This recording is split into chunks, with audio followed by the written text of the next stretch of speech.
Erciş'in dağına yayılır kuzu, seyrangaha çıkar gelini kızı.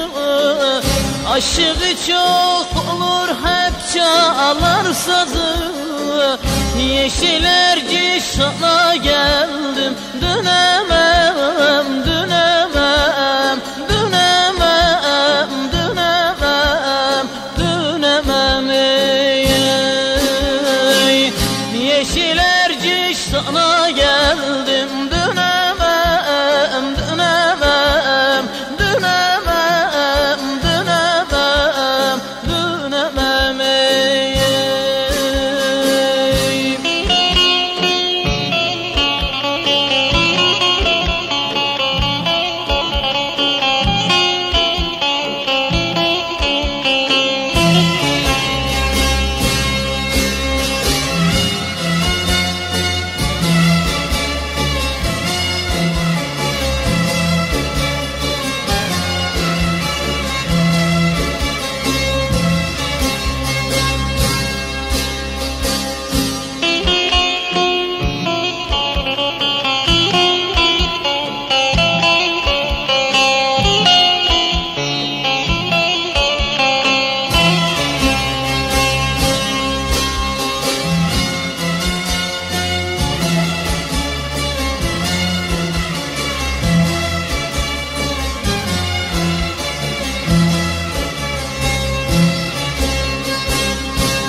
Erciş'i dolaştık bir uçtan uca, hiç kimse sormadı nasılsın nice.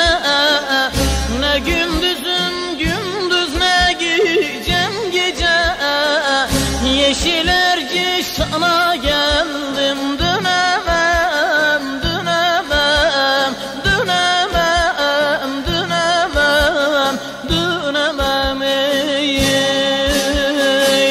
Yeşil Erciş sana geldim, dönemem, dönemem, dönemem, dönemem, dönemem ey.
Ben de bir aşığım oldum aşk için, gerçek aşkın dile getirmek için.